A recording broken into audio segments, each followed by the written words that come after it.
Hello guys, this is शिक्षा उपाध्याय। आप सभी का हमारे यूट्यूब चैनल बी.एड कोर्स पर स्वागत है। गाइस, आज हम डिस्कस करेंगे सामाजिक गतिशीलता के बारे में, सोशल मोबिलिटी के बारे में। सामाजिक गतिशीलता को अंग्रेजी में सोशल मोबिलिटी कहते हैं। यह दो शब्दों से मिलकर बना होता है, सोशल प्लस मोबिलिटी। सोशल का अर्थ होता है समाज और मोबिलिटी का अर्थ होता है एक स्थानीय समूह से दूसरे स्थानीय समूह की ओर गति करना।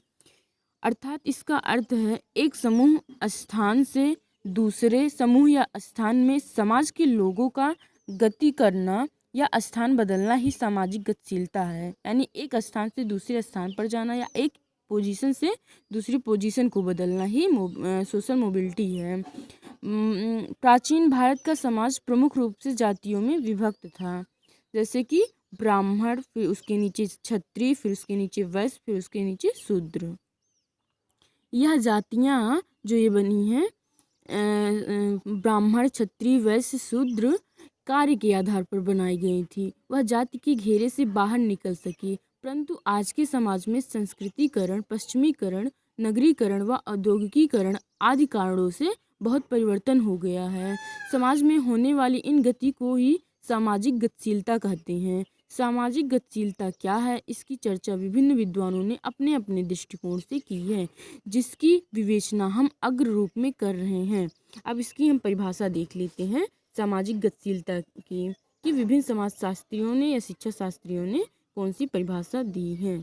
परिभाषाएं पी सोरोकिन के अनुसार, इनके अनुसार है सामाजिक समूहों तथा स्तरों में किसी व्यक्ति का एक सामाजिक स्थिति से दूसरी सामाजिक स्थिति में पहुंच जाना, यानी एक सोशल पोजीशन से दूसरे सोशल पोजीशन में पहुंच जाना ही सोशल मोबिलिटी है।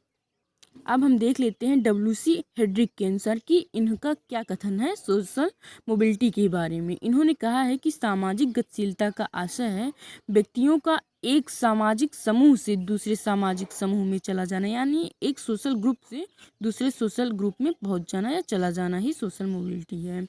अतः हम निष्कर्ष के रूप में, कंक्लूजन के रूप में कह सकते हैं कि सामाजिक गतिशीलता का आशय है व्यक्ति का सामाजिक महत्व की दृष्टि से अपने स्थान में परिवर्तन करना और इस परिवर्तन में स्थायित्व का होना आवश्यक है।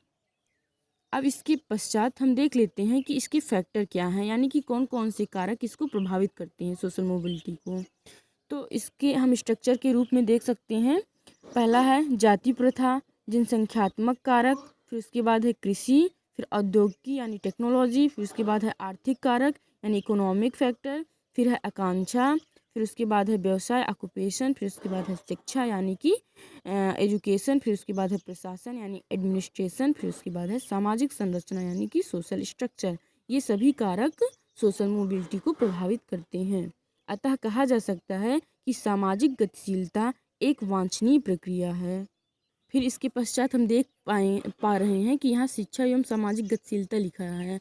तो सामाजिक गतिशीलता है तो इसका शिक्षा से क्या रिलेशन है वो इसमें लिखा गया है, दर्शाया गया है। तो देख लेते हैं। भारतीय संविधान में शैक्षिक समानता की चर्चा की गई है। शैक्षिक अवसरों की समानता की चर्चा की गई है, जिसका प्रमुख कारण है कि शिक्षा के विकास के द्वारा हम विभिन्न स्तरों के मध्य अंतरालों को दूर कर सकें।